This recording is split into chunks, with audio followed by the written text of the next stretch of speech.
de Guarda. Conteúdo cervejeiro sem prazo de validade. Bem-vindas, bem-vindos ao Papo de Guarda, podcast realizado em colaboração pela Academia da Cerveja e o canal Surra de Lúpulo. Aqui o conteúdo é relevante e atemporal para matar a sede de aprendizado de pessoas encantadas por esse líquido que nós tanto amamos, a cerveja. Eu sou Alexandre Esber, mestre cervejeiro, professor e responsável pela Academia da Cerveja. Eu sou Ludmila, mais conhecida no meio cervejeiro como hipacondríaca, sommelier de cervejas e podcaster no Surra de Lúpulo. E eu sou o Leandro Bucol, consumidor apaixonado por cervejas, apresentador do Surra de Lúpulo. Hoje desafiamos o Esber a defender o gol cervejeiro com vários temas e perguntas que certamente passam nas cabeças dos amantes do líquido sagrado.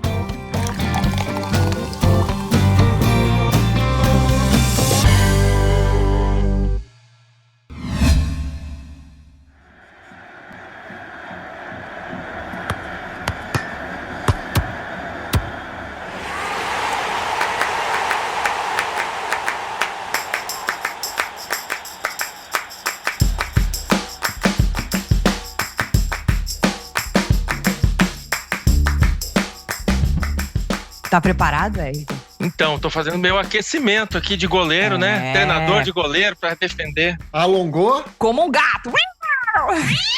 Como um gato, como o Alisson aí na seleção. Vamos ver o que a gente consegue defender aqui, Lud. Bora lá. Exato. Isso explica o bigode, Esber. Isso explica o bigode. Não tá tão estiloso, né? Aquele bigode estiloso. Não vai fazer o quê, né? Bora lá. O que apareceu primeiro aí? Bom, nosso primeiro tema é cerveja trapista. E na linha do gol tá lá Lud para chutar. Chuta, Lud. Então vamos lá, preparando a bola na marca do pênalti. O que é uma cerveja trapista? Opa, essa eu vou tentar defender, hein? Acho que essa vai ser fácil. Mas uma cerveja trapista é tão simples quanto uma cerveja que foi feita por monges da ordem trapista. Então, né, os monges e padres, eles têm ordens dentro da igreja, e uma delas é a ordem trapista. Essa ordem é uma ordem lá de 1662. Ela surgiu na abadia de Notre-Dame de la Trappe. Olha que sotaque fantástico, na França, né? Eu caprichei aqui. Então, é simples quanto isso. Ele vem da ordem de São Bento, né, que é aquela ordem ora et labora, que basicamente é, né, reza e trabalha, filho. E eles têm os votos lá, que normalmente na Igreja Católica tem 3 votos, né? Castidade, pobreza e obediência. Eles têm, além disso, um que chama estabilidade. Então, por isso que dentro de mosteiro trapista é tão difícil entrar. Eles vivem reclusos, eles não podem ter contato com o mundo exterior. Eles têm esse 4º voto que eles fazem. Então, basicamente é isso. E eles fazem queijo, eles fazem mel, eles fazem licor, chocolate e também, em alguns casos, fazem cerveja. Que não é um estilo, essa treta é bem conhecida, né? Trapista não é um estilo. Porque se eu fosse um monge da ordem trapista e no meu mosteiro eu quisesse fazer uma milkshake IPA, ela ia ser trapista também, entendeu? Fui longe agora, né? Queresia, meus amigos, queresia. Agora ele agressivou, tá bom. Eu acho que você tem razão no conceito global. Claro, quem sou eu? Agora, tu imagina, chega um mongezinho todo bonitinho lá com a roupinha de monge. O que é isso aqui, ó? Uma saueripa. Uma milkshake ipa. Porra. É isso aí. Mas o conceito é esse. Cadê a estabilidade? Cadê a estabilidade, né? Ele tá querendo muito contato com o mundo exterior, né? E aí já ia zoar a ordem lá. Mas é isso. Então tem vários produtos que tem esse selinho, né? Ele tem um selinho da ordem trapista. Esse selo é mais novo. É uma associação trapista internacional que surgiu em 97, que visa proteger essa denominação de origem. Então ela vai lá e cola o selinho e diz, olha, esse aqui é um produto maneiro, trapista. Então, basicamente, quando a gente fala de cerveja trapista é isso. Claro que a gente confunde bastante porque ela se ali, fundiu vários estilos belgas com doubles, com vários estilos que são originários daquela região, né? Então a gente, quando fala trapista, já imagina uma cerveja de um certo estilo. Já pensa no sabor até, né? Já vem até o paladar.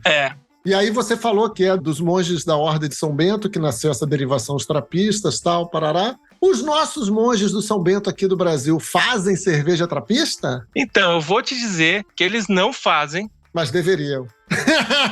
Mas que a gente já teve cerveja trapista no Brasil. não sei se você sabe, é o meu momento profano graal agora, né? Vou aproveitar aqui, homenagear o Sérgio. Mas saiu uma pesquisa do Daniel Oberlander na Revista da Cerveja, edição 35, falando um pouquinho disso, né? Bem legal. Eu que gosto muito desse assunto de história, então fico aí também atrás desses temas. E isso foi ali na viradinha do século. Em 1904, chegaram aqui vários monges trapistas e se instalaram aqui em Tremembé, interior de São Paulo. Fundaram ali uma abadia e eles produziram, até 1931, vários alimentos, a ordem Ora et Labora, seguiram a ordem e trabalharam. Dentro desse alimento tinha cerveja. Então, a gente já teve cerveja trapista no Brasil, aqui em Tremembé, no interior de São Paulo. Olha que diferente, né? Que legal. Agora, só fazer uma observação ainda. A coisa que explodiu minha cabeça aqui, e você tem 100% de razão, foi a história do estilo. Isso bagunçou comigo. Porque eu acho que isso é vou chamar de mito? Isso eu vou chamar de mito ou uma bola que foi chutada na trivela? Eu ia falar crivela. Não, chega. Aquela 3 dedinhos assim pra confundir o goleiro. Cara, é verdade, eu acho que as pessoas ficam associando porque eles produzem muitas, ou os estilos majoritariamente produzidos, ou são belgas, a gente fica achando que são só aquelas, mas eles poderiam produzir qualquer estilo. Claro que talvez vá um pouco contra o estilo de vida dos monges. Eu vou botar um estilo novo aqui pra quê? É para promover, eles não podem nem ter lucro com a cerveja. Então eles pegam e revertem a grana que eles ganham vendendo os produtos para obras com a comunidade, para obras ao redor do mundo. Talvez não converse muito com o estilo de vida que a pessoa escolheu. Sim. Mas poderia. Poderia sim produzir qualquer estilo e de boa, né? Aí, só uma coisa, dando um bracinho dado aqui pra gente ir pra próxima, cerveja trapista tem data de validade? E aí a gente vai falar disso, talvez, porque a gente fale dos estilos que eles de fato produzem? Então, também é uma boa pergunta. E aí, aqui no Brasil, só voltando um pouquinho aí que o Leandro tinha perguntado, a gente tem 2 mosteiros trapistas, mas nenhum deles produz cerveja ainda. Então, eu falo ainda porque aquela, né, esperança sempre existe, né? Mas aqui a gente tem um mosteiro da Boa Vista, que fica em Santa Catarina, né? Os 2 ficam no sul, em Santa Catarina e outro no Paraná. E o mosteiro Nossa Senhora do Novo Mundo, né? Eles produzem bolo, geleia, biscoito, todos esses produtinhos que eu falei. Cerveja, ainda não. Mas é uma questão de tempo. E de Brasil. Eu tenho notícias que as freiras, as irmãs ali de Santa Catarina, andaram fazendo curso cervejeiro já. Então eu acho que talvez tenhamos aí em breve alguma cerveja trapista produzida no Brasil. Que massa. Tudo a ver. Mas isso é para outro episódio. Quando produzir, certamente vai render um episódio, né, Luiz? Com certeza. Com certeza. E isso que tu trouxe tem prazo de validade? Na verdade, toda cerveja no Brasil, né, se pegar aí, ela vai ter prazo de validade. Porque é uma exigência da Anvisa, do MAPA. A cerveja que não tem prazo de validade, que pode se dar ao luxo de não colocar na garrafinha, é quando ela tiver mais que 10% de álcool. Se ela tiver mais de 10% de álcool, não precisa nem ter prazo de validade.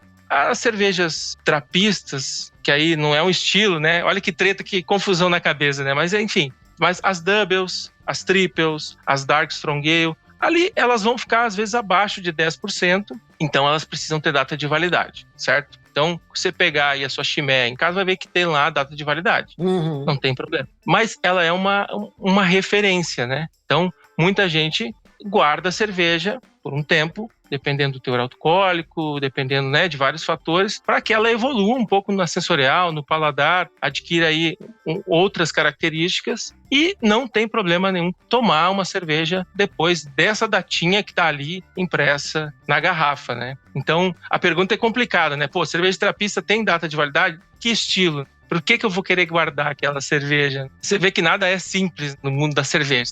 Você pergunta uma coisa, parece que a gente dá uma volta imensa, bate na barreira, bate na trave, volta no goleiro, dá aquela batedeira no coração. É o festival do rebote, né? É tipo porra, isso. Total. Você só espalma, você não segura, não agarra a bola, você espalma. Total.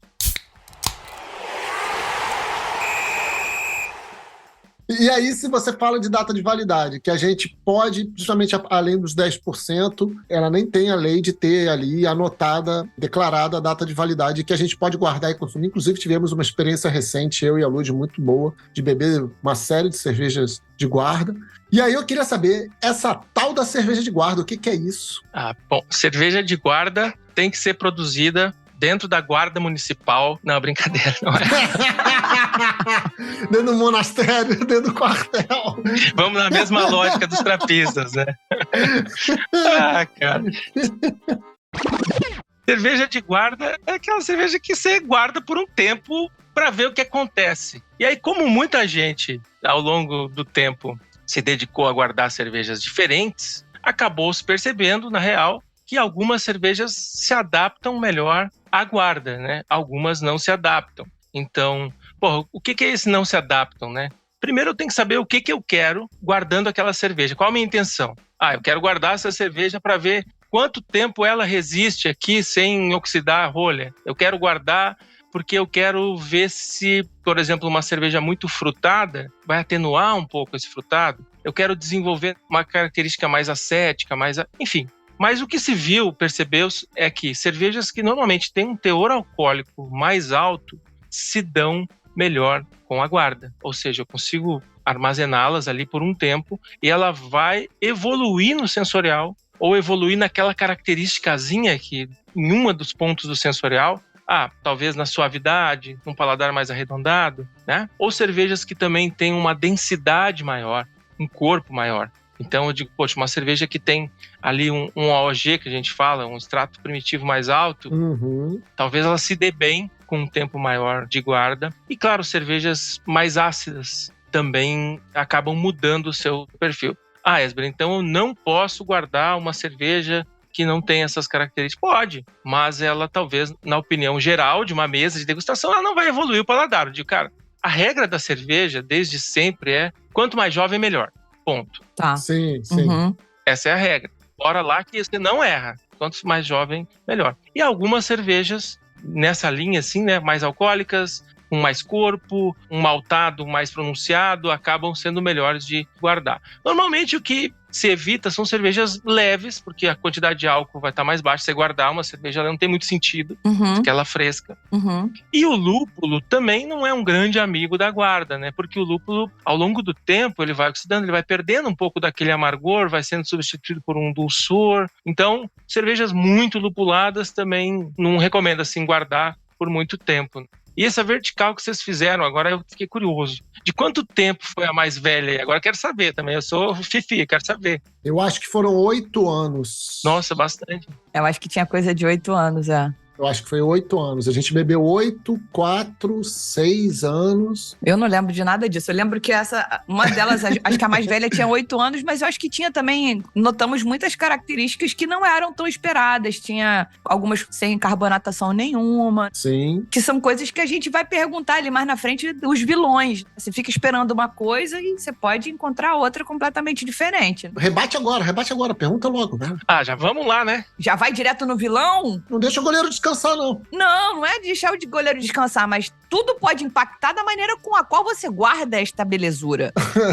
Como é que você guarda isso para de repente ter as características pretendidas? Boto na geladeira, de pé, ilumino? A recomendação é assim, onde você vai guardar? Qual lugar na tua casa que é mais fresco, arejado e varia menos a temperatura? Tipo, não tá aquele calor de manhã, ou um calor ao meio-dia e depois esfria. E qual que é esse lugar? Eu guardaria nesse lugar. Então, assim, a variação de temperatura é ruim para guarda, tá? Não precisa ser na geladeira, mas a variação de temperatura é ruim. Conforme o vovó dizia, guardar em local fresco, arejado, é isso. Sabedoria. E eu acho que o grande inimigo, assim, são duas coisas. A luz. A luz não é bem-vinda em momento algum. Então, que seja um lugar escuro. Olha, eu tenho um lugar maravilhoso, mas, cara, é aqui, não bate sol direto, lógico, porque ninguém é maluco de botar cerveja no sol direto, irmão. Nunca faça isso.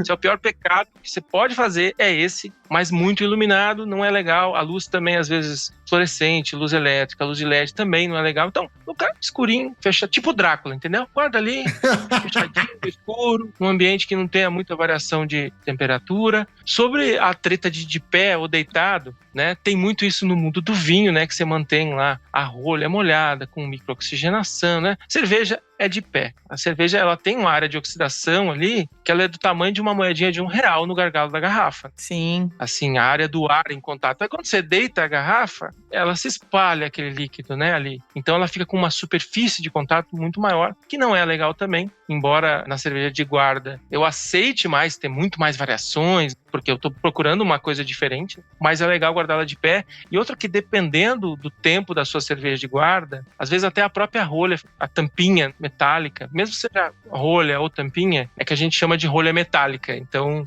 Entendi. mas no popular tampinha, ela pode oxidar, enferrujar aquela rolha, pode não ser legal. Então é de pezinho mesmo. A rolha normal poderia guardar deitado? Poderia, mas também sim de pé, para ter menos área de contato com o oxigênio. De oxidação. Mas olha que engraçado, fazendo um paralelo super rápido com o vinho, as adegas de vinho, naturalmente, são para colocarmos as garrafas deitadas. Na minha início de vida cachaceira com 18 anos, que a gente ia nos botecões da vida aqui no Rio de Janeiro, geralmente, hoje já mudou muito isso, mas geralmente os freezers eram deitados. E aí botavam as garrafas todas deitadas, porque assim cabiam mais cerveja. Que se ele colocasse de pé, ele não ia ter como colocar o segundo andar, né? Sim, sim. Ou seja, o que a gente bebeu de cerveja com oxidação da tampinha, meus amigos, não está no gibi para contarmos. Aí a gente já viu, já notei, até nos botequins hoje, as geladeiras. Já, são de pé. Né? As geladeiras com as portinhas de vidro e tal, nananã, e as garrafinhas todas de pés ali. Apesar de ter uma galera que ainda insiste em botar deitado, que é pra caber mais, tranqueira.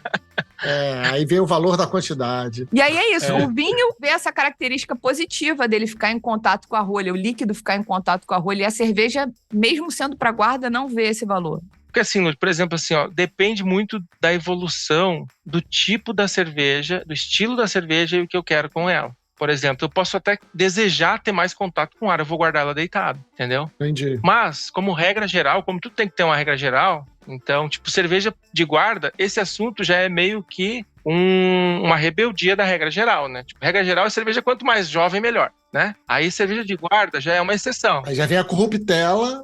Sim. Tipo, tem uma cerveja que você pode guardar. Regra geral, de pé. Aí dentro da exceção, aí eu posso ter algum estilo que eu queira guardar deitado, porque eu quero ali que ela perca características, sei lá, uma cerveja, se ela tiver alguma essência de alguma fruta, um laranja ali. E eu não gosto muito disso. Assim, eu não gosto. Eu vou guardar ela porque eu quero que ela perca um pouco, ela vai atenuar isso com o tempo. Se for deitado, talvez esse processinho de oxidação seja mais rápido, entendeu? Entendi. Então, vou bater no rebote, já que estamos falando disso. Você já falou de cervejas lupuladas não é muito bom de guardar, porque o lúpulo perde a característica do amargor, vai ganhando um dulçor. Você já trouxe aqui um pequeno spoiler da acidez, é uma coisa interessante de guardar. E aí vamos logo entregar o serviço de quais são os estilos favorecidos para guarda.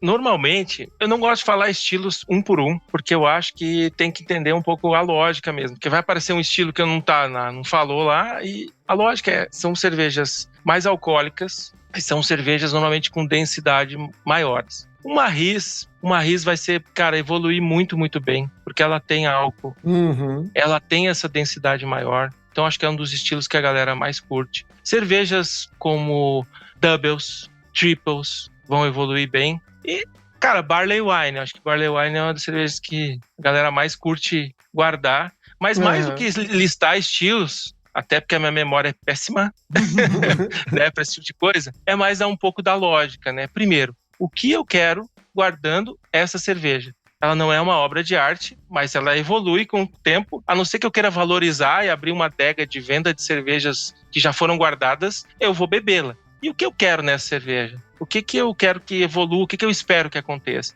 Às vezes, mesmo na vertical que vocês fizeram, que essa foi até 8 anos, talvez ali no meio vai ter um ponto ótimo, né? De inflexão que vai dizer, até 3 anos, normalmente a cerveja evolui bem. De 3 para frente, e 3 anos estourando, assim, normalmente a cerveja com 1 ano, ela já chega ali, já vai notar uma diferença, 2 anos, mas dependendo do estilo, você pode ter uma coisa muito diferente lá com seus 8 anos. Tu vai ter menos carbonatação, provavelmente, dependendo da lacração, né, da rolha ou do que for, da tampinha metálica, né, mas tu pode ter o surgimento de outros sabores. E às vezes a própria experiência de degustar uma cerveja com 10 anos vale para você aprender como sommelier e aprender o que aquilo trouxe do que ter a melhor cerveja daquele estilo. Eu sei que não vai ser a melhor experiência naquela cerveja com 10 anos, porque ela já vai estar... Mas é uma aula. Né, um pouco oxidado. Mas é uma aula e é uma coisa que tu vai levar... Tipo, essas experiências, vocês tiveram certamente alguns aprendizados bem legais e discussões e papo de boteco e Sim. que vão rolar a partir daí, né? Independente de, olha, não provei a melhor cerveja da minha vida com 8 anos. Mas olha só, acontece isso, notei aquilo. Quer dizer, é uma construção de vocabulário mega importante, né? Com certeza. Caiu certo para fazer a defesa. Também para não triscar fogo e para a gente meio que dar um encerramento nesse assunto que a gente começou com cerveja trapista, qual é o vilão da guarda? Você já falou de luz, você já falou de arejado e tal, mas acho que a gente podia caminhar para essas características sensoriais que vão trazer coisas não tão esperadas, né? A pessoa não queria isso. Eu acho que o vilão da guarda, acho que são vários. Acho que é uma liga aí, né, de vilões. A Liga da Injustiça. A Liga da Injustiça. Fiquei procurando. Boa, Leandro. Mas assim, acho que o primeiro ponto, o vilão é a expectativa, né? Acho que a primeira vilão é a expectativa. Pô, eu vou guardar uma cerveja aqui por 2 anos. E eu não sei, assim, que eu quero muito daquela cerveja. E eu tenho a expectativa de que quando eu abrir, ela vai ser a experiência da minha vida como sommelier. Cara, e não é, às vezes ela não evolui. Então, assim, a expectativa, acho que é saber um pouco o que se espera de uma guarda, né? O que vai atenuar, o que pode aparecer. Mas vilão físico mesmo, cara, é luz, não pode ter luz, variação de calor. Assim, dentro da cervejaria, para vocês terem uma ideia, a gente faz um teste que é para simular o envelhecimento da cerveja. Que legal. Agora me pergunta como é esse teste. Esquentar e esfriar a cerveja, gelá-la inúmeras vezes, rapidamente, durante alguns dias, esquentando e esfriando. E em 5 dias ela deu 6 meses.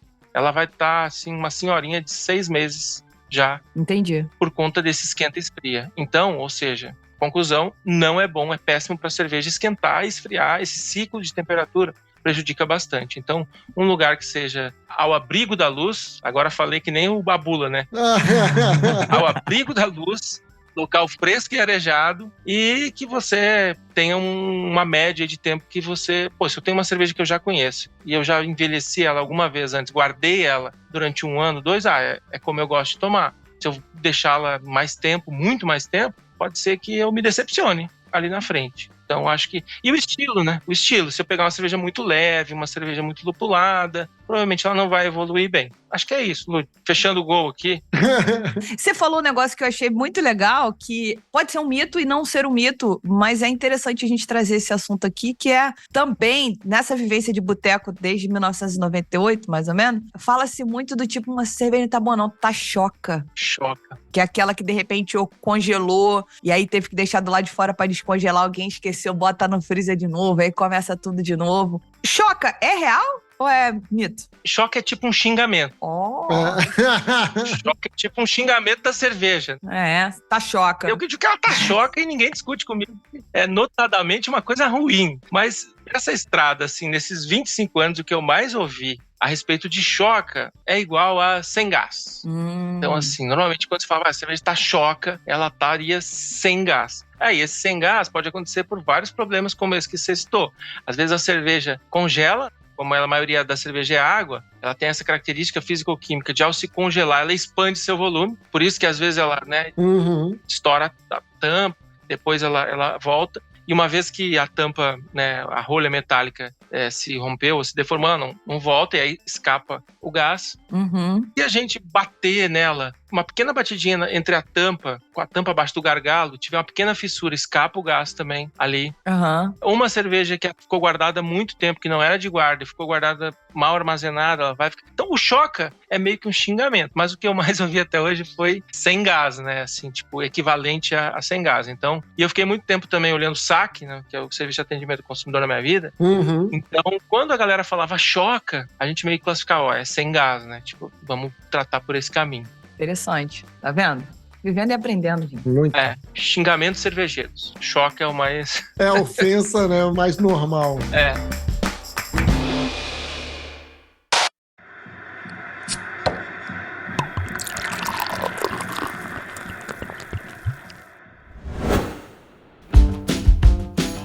Vamos Vamos aproveitar aqui e virar um pouco o tema. Virar o gol, né? Vamos mudar a ordem aqui do gol. Agora você vai defender sobre cervejas sem álcool, né? Retirar o álcool da cerveja. Aí vem. Como a gente retira o álcool da cerveja? Técnicas. Retirar o álcool da cerveja, hein? Pô, esse aí dá assunto, hein? Esse é bom.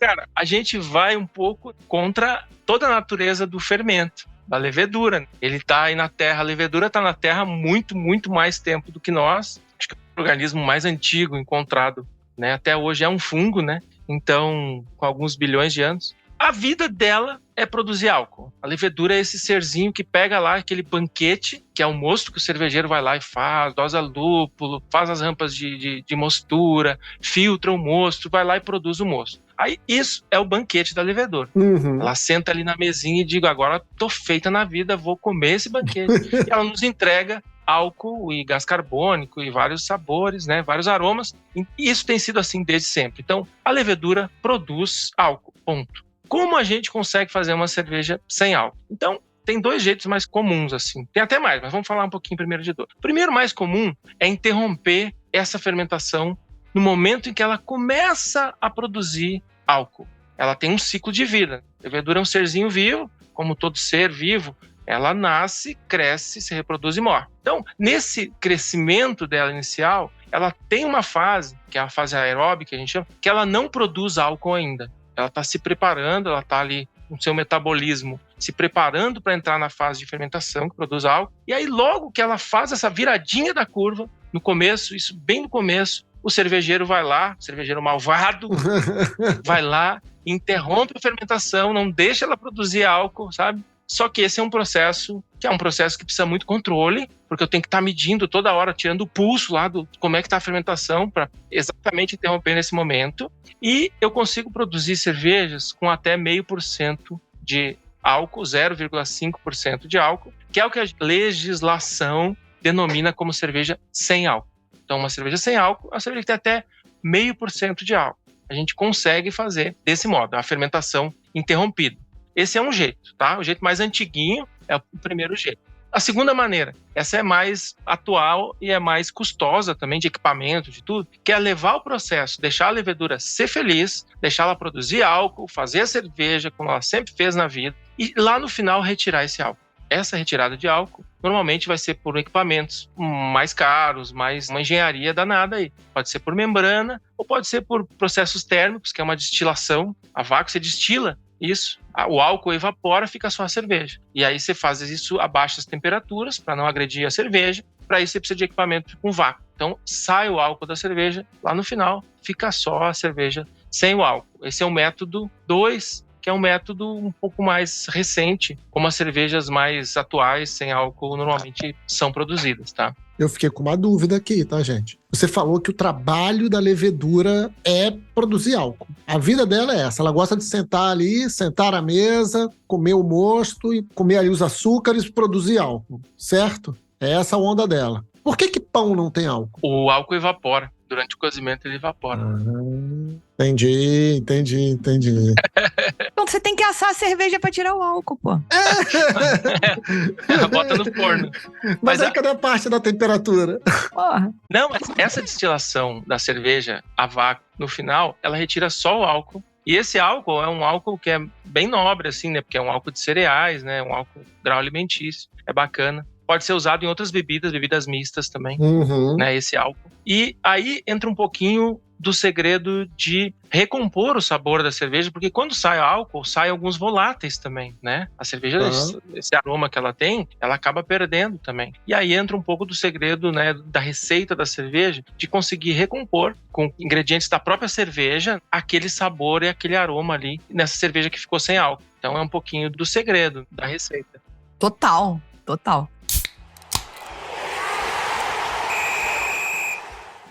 E aí, eu acho que você já falou das técnicas de fábrica, que são legais, importantes. E aí, como é que a gente faz? O cervejeiro caseiro, ele pode fazer isso em casa? É uma treta tremenda? Como é que é isso? Olha, é mais difícil. Dá para fazer, mas é mais difícil, mais trabalhoso. O que eu já vi, assim, primeiro, eu acho que a grande evolução, assim, que a gente tem na parte de cerveja caseira, como insumo, como coisas novas que aconteceram, é o advento das leveduras que não fermentam maltose, chamadas maltose negativas. Ou seja, você tem uma levedura e essa característica é uma outra cepa de Saccharomyces e ela não tem a capacidade de fermentar o principal açúcar que existe no mosto cervejeiro, que é a maltose, né? Maltose mais maltotriose. Eu não vou entrar muito nos lances técnicos, mas assim, maltose e maltotriose, elas formam ali 60% a 70% dos açúcares que estão dentro do mosto cervejeiro, naquele banquete, são de maltose e maltotriose. A partir do momento que eu tenho uma levedura que não consegue processar esses açúcares, eles vão permanecer não fermentados, ou seja, não vão produzir álcool, vão compor o corpo da cerveja, e aí é o ajuste de receita, né? Porque aí o cervejeiro tem que achar uma receita, tanto de lupulagem, de rampa de braçagem, que eu consiga ter uma cerveja palatável, bacana, agradável no final, mesmo que ela vai ter esses açúcares que não foram fermentados. Aí ele já faz com um OG, um extrato primitivo mais baixo no começo, já de cara na mostura. A rampa dele também é uma rampa, entrando um pouco na parte técnica, que já vai tentar não quebrar tanto os açúcares na braçagem, para ele ter menos açúcar disponível. Então ele já tem uma levedura que não fermenta uma parte importante dos açúcares. Na rampa, ele já não fornece tanto açúcar também para essa levedura. E ele consegue chegar lá no final com o seu 0,5% de álcool, que é para poder classificar essa cerveja como sem álcool. Para o caseiro iniciante, não é muito recomendado, não vai ser muito fácil, mas caseiro mais experiente já se aventura, já tenta fazer uma cerveja que não tem álcool usando algum desses artifícios. Eu já vi também caseiro fazer com levedura normal também, uma levedura que não é essa, que é maltose negativa, mas com uma rampa de braçagem bem radical, tipo já arriando, 80 graus, 77 graus, que é uma temperatura bem alta, não é o normal, assim, zero normal de arriar nessa temperatura, para formar menos açúcar, deixar menos açúcar para a levedura trabalhar, interromper a fermentação antes. Enfim, são estratégias, mas tem como fazer com 0,5% de álcool. Com 0,0, aí já fica meio quase que impossível, porque o 0,0, que a cerveja do Brasil tem 2 classificações, sabiam? Então, assim, 0,5% de álcool, até 0,5%, uma cerveja pode ser rotulada, chamada de cerveja sem álcool. Se eu quiser colocar no rótulo 0,0 ou cerveja 0, vou botar os números 0 no rótulo, ela tem que ter 0,0 mesmo. Então, por exemplo, vou pegar aqui dentro de casa o meu exemplo aqui de Bud Zero.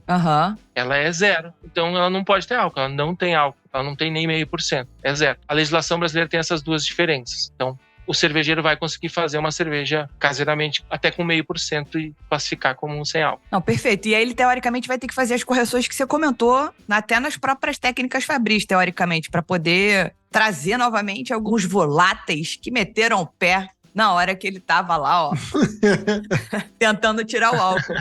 Eu sou fechado com álcool. Onde o álcool for, eu vou. E vazou da cerveja e deixou ela ali pra trás, né? Exato. É boa essa, perfeito. Galera, abraço. Porra, vou largar o álcool nem pensar, meu irmão. hein?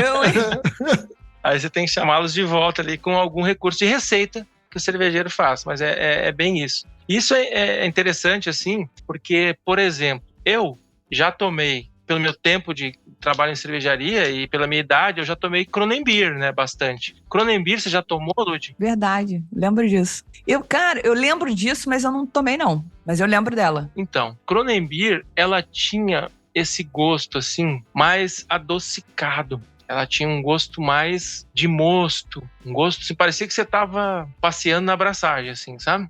Que é daquele, sabe? Cheiro de mosto. Porque justamente ela era feita nessa primeira técnica que eu falei, que é uma técnica mais antiga. Tem cervejas... Na Alemanha tem muita cerveja sem álcool, que também usa esse método, um método bem tradicional. Mas ele acaba deixando uma cerveja um pouco menos refinada no paladar, né? Porque tem muitas reações, a maioria das reações que acontecem na fermentação formam muitos ésteres, formam muitos subprodutos da fermentação que são importantes para o gosto da cerveja. E quando eu pego muito no começo e interrompo a bichinha ali logo de cara, não deu tempo dela fazer tudo isso. E aí fica um pouco daquele gosto do mosto. Então, quem tomava Kronenbier, quem já tomou vai lembrar do que eu tô falando, assim. Esse gosto, assim, lembra um pouco mais adocicado, um pouco menos refinado por esse primeiro método de fermentação interrompida que a gente fala. Haja coração, amigo. Copa do Mundo, quartas de final. Ô, Leandro, você percebeu a malandragem do Esber, né? Eu percebi. Ele já puxou a história do adocicado. Ele já defendeu. Ele já saiu defendendo. Eu já saí defendendo. Ele levou pro coração que eu falei que ele espalma, que ele não segura a bola. Ele falou, agora vocês não chutam mais essa bola. Ele agora pegou sabe, deu aquela encaixada assim, que o goleiro fica meio que em posição fetal assim, pá, agarrou a bola, filho. Praticamente um mata-leão na bola. Então, acabou que assim, que casou, né, gente? Foi uma jogada do adversário que não deixei vocês chutarem a gol, a gente já encaixou e já isolou essa bola pra fora do estádio. Não quero deixar ela aí. Mas, Lud, não deixa ele respirar não, Lud. Vai daí, vai daí. Não, o goleirão deu aquele chute pra frente, mas a gente devolve. Vamos no contra-ataque.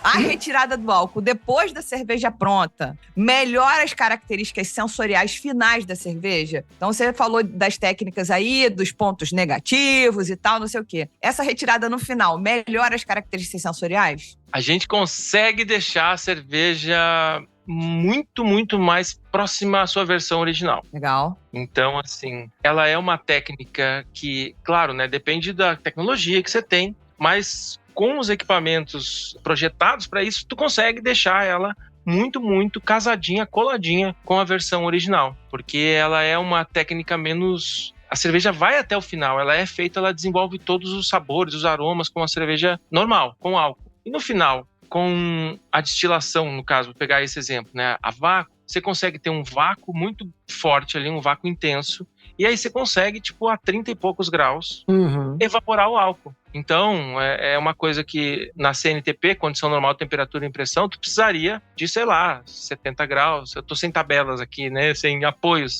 Mas tu precisa de uma temperatura muito alta, muito mais alta, para que isso acontecesse. E aí tu levaria a cerveja para uma temperatura mais alta, já começa algumas reações de oxidação, já começa mais ar, já começa outras coisas que eu não quero. Então, com essa tecnologia, você consegue deixar ela muito, muito próxima da versão original. E aí bota todos os cervejeiros a quebrar a cabeça para também recompor esse aroma e esses flavors que foram embora com a turma do álcool, ali com os mesmos componentes naturais, com malte, com lúpulo, com a própria levedura, a recompor essa ala dissidente aí que foi embora com o álcool, tá? Ala que eu não critico porque ninguém faz amigo bebendo leite, mas a não ser no jardim de infância, aí a gente faz amigo bebendo leite. Total. Mas olha só, dentre essas técnicas, o dry hopping pode ser considerada uma e é possível fazer dry hopping para melhorar o sensorial dessa cerveja? Total, Leandro, total. E assim, isso é uma coisa que já rola, já acontece, porque a gente começa a ter novos estilos de cerveja sem álcool. E isso é muito massa. Que maneiro. Porque a cerveja, quanto mais lupulada, quanto mais esterificada, se eu tiver uma levedura que produz bastante se ela tiver bastante álcool na sua composição original, não pensando sem álcool, ela é uma cerveja que traz muito mais elementos para a conversa e eu consigo recriar essa mesma receita com mais facilidade. A cerveja mais difícil que tem de fazer é a American Lager, tá? É a mais difícil, assim. Por quê? Porque ela é uma cerveja muito neutra, qualquer defeitinho nela se sobressai. Eu preciso ter um processo muito, muito, muito redondo para que ela saia sempre do mesmo jeito. E como até então eu só tinha cervejas sem álcool, né, que vinham de American Lagers e viravam American Lagers sem álcool, é muito difícil fazer esse processo e eu não posso botar um dry hopping no American Lager. Então, as cervejas, os estilos que eu tinha não conversavam com dry hopping. Agora que a gente já tem várias Session IPAs sem álcool, ela conversa com dry hopping. E isso ajuda demais, porque entra num pouco daquela recomposição dos sabores que vão embora com o álcool. Então, eu lembro quando eu tomei aqui da Vals a Session Free, que é uma cerveja que tem dry hop, que é sem álcool, tem dry hopping numa fase posterior. E, cara, ficou muito, muito, muito colada numa Session IPA, assim, padrão, muito mesmo, sabe? Então, e resulta disso. Essa recomposição,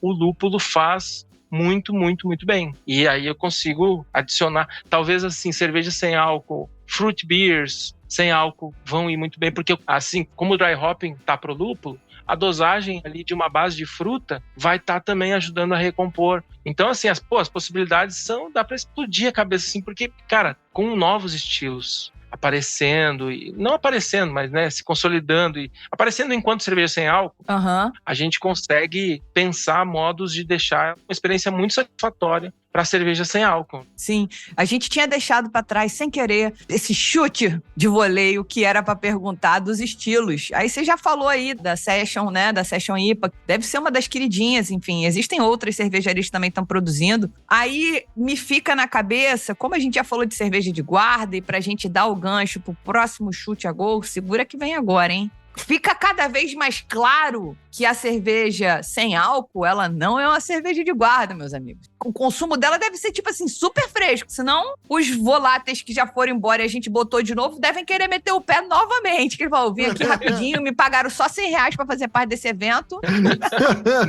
Não. É isso, né? Essa cerveja sem álcool, se ela ficar guardada, se demorar a beber, ela pode voltar a ter o gosto de mosto adocicado, correto? Ela vai começar a oxidar com o tempo, né? Como toda cerveja, a partir do dia 0, ela não deixa para beber amanhã a cerveja que você pode beber hoje. Essa é a regra básica, né? Porque mais jovem, melhor. Então, a cerveja sem álcool não é um estilo legal para guardar, para ficar como guarda, não. É realmente ela beba jovem, beba rápido. Às vezes 1 semana, 10 dias, acabou com ela já. Não. Pô, que isso, Lud? 10 dias, não. Ela é para durar 6 meses. Essa é a magia do shelf life, né?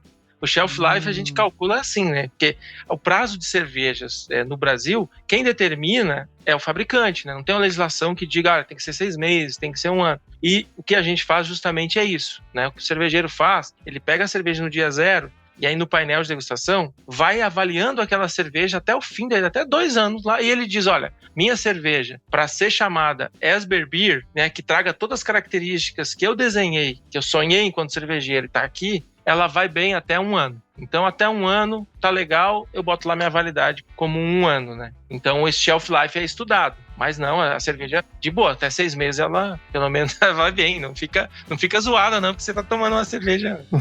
Tá bom, então. Vou acreditar em você, meus amigos. Defendida a bola, pra escanteio. Ai, ufa, passou. Ufa.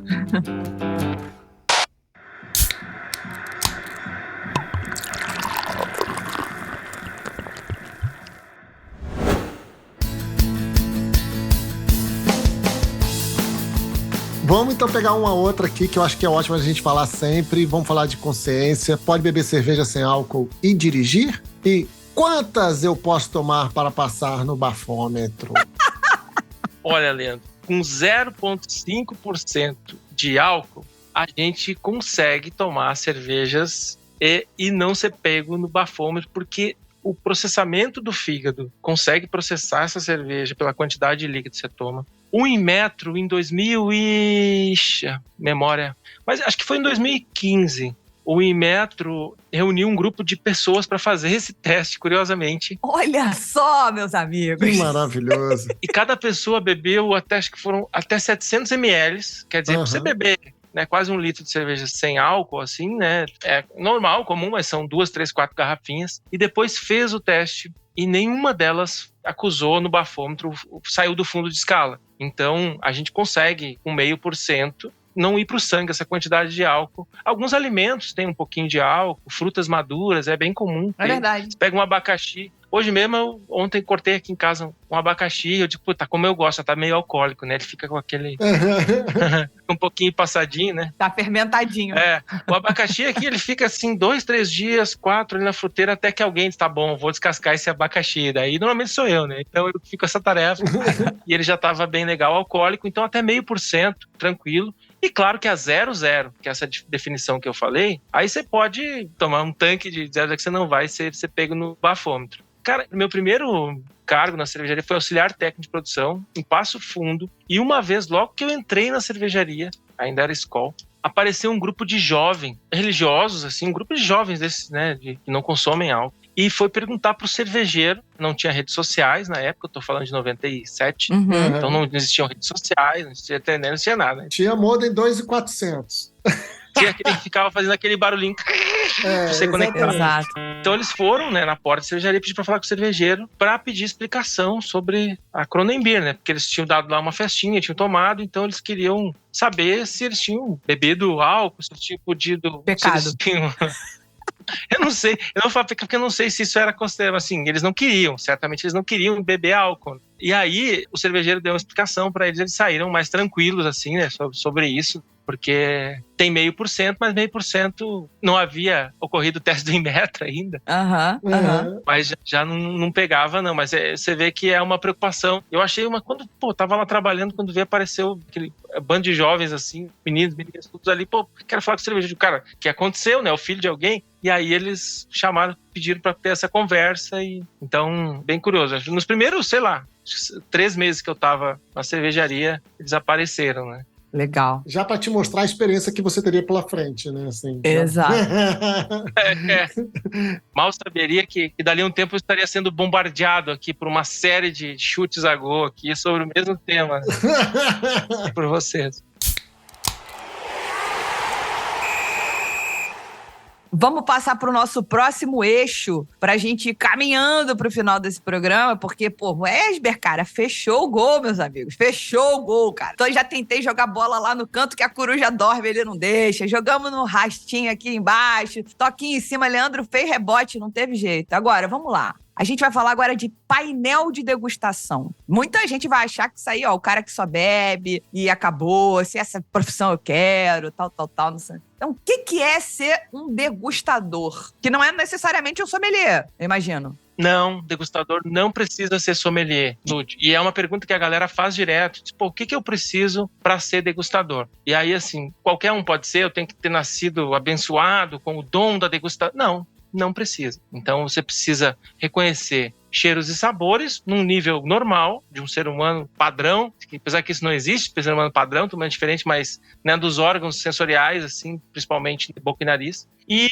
você precisa de treino, basicamente isso. Então, como que a gente começa? Com gostos básicos, e aí é um testezinho bem simples de reconhecimento de cheiros. Porque o cheiro, o olfato, ele tem essa característica. Você não consegue descrever um cheiro que você nunca sentiu. Eu preciso ter o primeiro contato com o cheiro Então, é um exercício mais de reconhecimento de cheiros. E assim, olha só. Mostarda, ketchup, pasta de dente, tempero da casa, água sanitária, pinho-sol. Pinho-sol é merchan, mas o pinho-sol não vai ficar brabo. Então, produtos à base de eucalipto. Então, assim, são reconhecimentos de cheiros bem do dia a dia que a pessoa começa adivinhando, né? Você não sabe o que é, tá lá fechadinho, você só sente cheiro, tá? E aí você descreve cheiro que é cheiro de rosas, cheiro pra puxar esse reconhecimento. Poxa, passei por essa fase, eu começo com algumas degustações de gostos básicos. Salgado, doce, azedo e amargo. E aí, essas concentrações começam a diminuir. Primeiro, tomo lá um copinho, que eu nunca sei qual é. Tô falando das primeiras fases da vida do degustador, que ela bem no comecinho. Tá. Aí você toma lá com água sem saber o que tem dentro, e aí foi colocado uma pitadinha de sal, essa pitadinha vai diminuindo, vai até ficar quase imperceptível, e aí a gente já testa, né, até onde o fulaninho vai, até onde ele consegue detectar isso. Depois, a gente começa a mostrar para ele alguns defeitos da cerveja, como o DMS, que é aquele defeitinho que lembra milho cozido, como o diacetil, que é o grande inimigo, que lembra manteiga, manteiga rançosa, manteiga, e assim por diante, né, para citar 2 exemplos. Eu começo a testar com alguns defeitos, e eu também vou diminuindo a intensidade desses defeitos para ver até onde ele vai. Depois eu começo com esses defeitos na cerveja. Eu começo a colocar na cerveja para ver no teste triangular quem detecta isso ou não. E isso eu tô falando aí de 3 meses, 4 meses. Essa conversinha nossa, já tô chegando lá nos 4 meses de treinamento, tá? E aí eu vou pro painel de degustação. No painel de degustação, eu começo a degustar as cervejas todas. E aí eu começo a dar nota, pontuação para essas cervejas, que não são só os defeitos. Eu começo a tirar pontos se eu achar algum defeito, mas eu começo a entender o perfil de cada cerveja. Então cada cerveja tem o seu perfil, seus descritores. Mais esterificada, mais frutada, lembra massa verde, essa lembra banana. Essa daqui tem que ter uma refrescância, picância no final. Aftertaste, que é aquele lúpulo que fica na boca, o gosto, retrogosto. E aí eu começo a encaixar dentro do perfil de cada cerveja, perfil perfeito de uma nota, e vou descontando pontos ou acrescentando pontos conforme for a apresentação da cerveja. Saindo do futebol, mas indo para a Olimpíada, sei lá, uma apresentação lá de ginástica vai ter pontos que vão aumentar, vão ter pontos que vão diminuir com falhazinhas. A cerveja é mais ou menos isso. Como eu disse, você não precisa ser sommelier, porque eu não estou falando de estilo, estou falando de treinamento básico, partindo do zero, e evoluindo nesse ponto. E aí você começa como um degustador júnior, tipo, com um painel com mais degustadores plenos e sêniores, e aí tudo isso, assim, é estatística. Então, né, sabe, tipo, poxa, agora eu tirei o glamour total, né, que a gente começou falando em degustação, a pessoa fala, e aí eu entro com estatística. Estatística é uma palavra que dá uma baixada nas expectativas. A pessoa dois já saíram da sala agora, quando eu falei estatística. Parar de ouvir o podcast agora.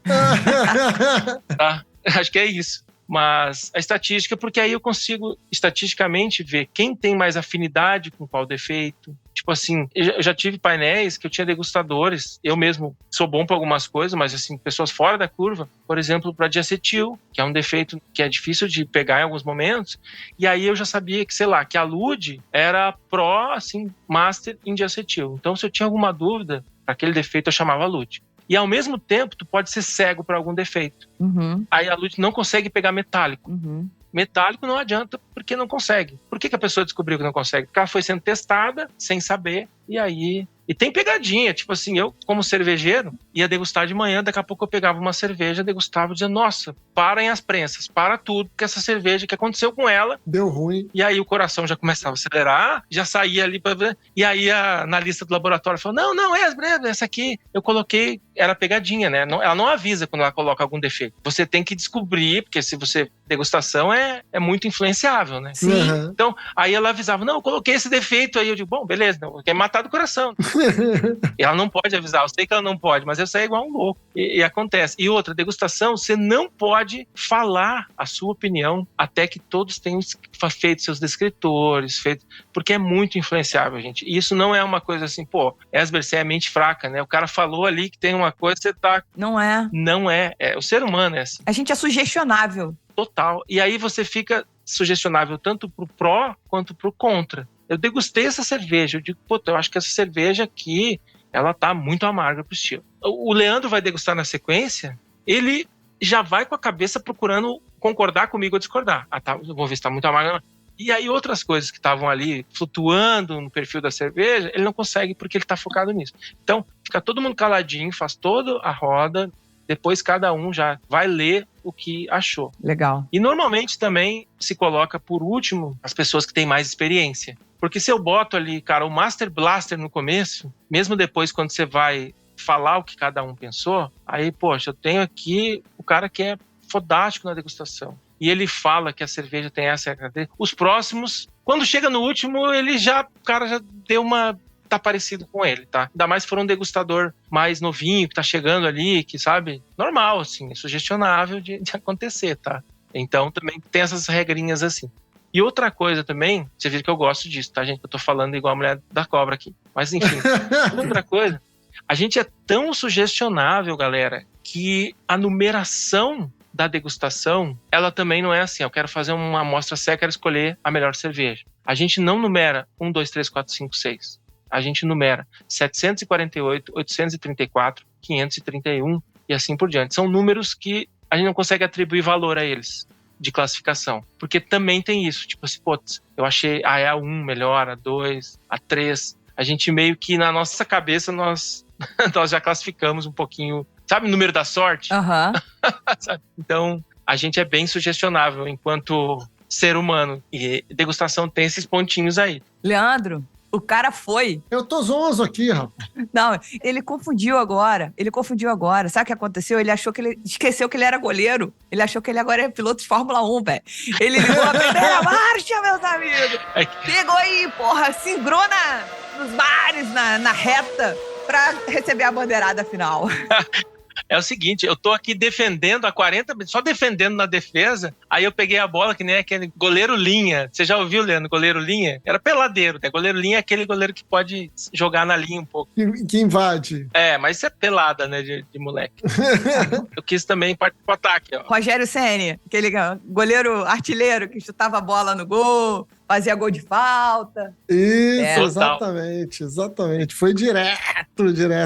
Ele chegou, cara, começou a tocar, né? O tic-tac da seleção espanhola, foi jogando, respondeu todas as perguntas só com a primeira. Esse é o homem, gente. Ele falou, eu sei o que vocês estão pensando, essa bola não volta pro pé de vocês, não. parte. Exatamente. Mas foi maravilhoso, foi bom que a gente entendeu como é que começa, que o defeito é uma das coisas importantes, que inclusive para quem quer julgar cerveja em concurso, né, tem que fazer muito cursinho de off-flavor. Primeiro você precisa saber o que tá errado, né, para depois você entender o que tá certo. Então, a gente passou por aí e sabendo que, gente, é sommelier de água, né? Começa pela água. Cara, eu adorei essa da água, com um tiquitinho de sal, um tiquitinho de um pouquinho mais, depois um tiquitinho. Putz, adorei. Exato. Tiquitinho de açúcar. E o mais legal é que a gente percebe que é treinamento. É treinamento, é total treinamento. Não é talento. Treinamentos. Quando você vai pro sommelier, aí o sommelier tem que agregar mais coisa a isso. Uhum. O sommelier, ele tem que saber o estilo, ele tem que reconhecer os estilos. Então, isso por si só já é difícil, já requer treinamento. Então, você vê que aí o sommelier, que tem essa bagagem de saber dos estilos, de conseguir julgar, de conseguir identificar, de conseguir pontuar, e ele tem também a bagagem de reconhecer defeitos e alguns até aonde originam no processo, enfim, cara, é um profissional e muito valorizado e é difícil isso, requer treino, mas é treino puro. Exato. Acho que você também já falou de uma coisa que é legal, que vai ter gente que vai ter mais assertividade para algumas coisas e outras vão ter mais para outras e tal, cada um metálico, de acetil, lá. Mas por isso que você tem vários, né? Aí você vai ter gente que tem... É isso, gente, é a seleção dos degustadores. Cada um tem um paladarzinho diferente. E a outra é assim, o degustador, ele nunca é solitário, né? Então, assim, ele tem que estar sempre acompanhado. Poxa, eu sou mestre cervejeiro, tipo, de toda a cervejaria, eu que mando aqui, meu time é... Tipo assim, tu nunca vai decidir sozinho, não interessa. Uhum. Porque, independente do tempo de casa que você tenha, quando tem que avaliar uma cerveja, cara, o degustador não é um instrumento preciso, você liga na tomada, é ser humano. Uhum. Tem dia que ele tá bem, tem dia que ele não tá, acordou, depende do que comeu de manhã, tomou um café. Quem fuma, recomenda-se que não fume 1h30 antes da degustação. Então, tem que ter a opinião de mais pessoas para chegar numa conclusão. E todas elas treinadas, todas do painel, para poder, enfim, avaliar realmente um produto. Não tem o degustador, não tem o mestre dos mestres, não tem aquela figura hegemônica que vai tomar para si as decisões. É um painel de degustação. Aí entra a beleza da estatística. Eu tô bolado com a estatística hoje. Antes da gente perder mais pessoas correndo pela sala, indo embora com álcool, Esbe, eu gostaria muito de te agradecer.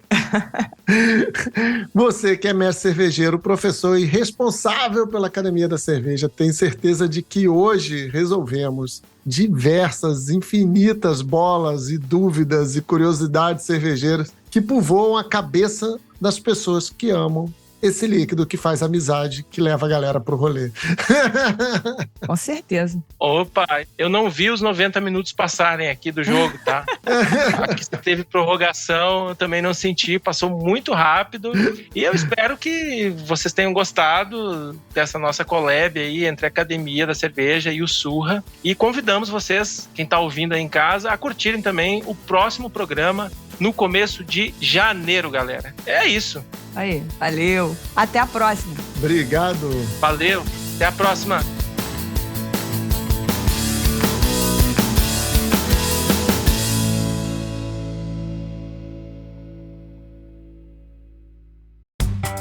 Papo de Guarda é o podcast realizado em colaboração pela Academia da Cerveja e o canal Surra de Lúpulo. Siga as nossas redes sociais, @academia.da.cerveja e @surra de lúpulo. E avalie esse podcast na sua plataforma preferida.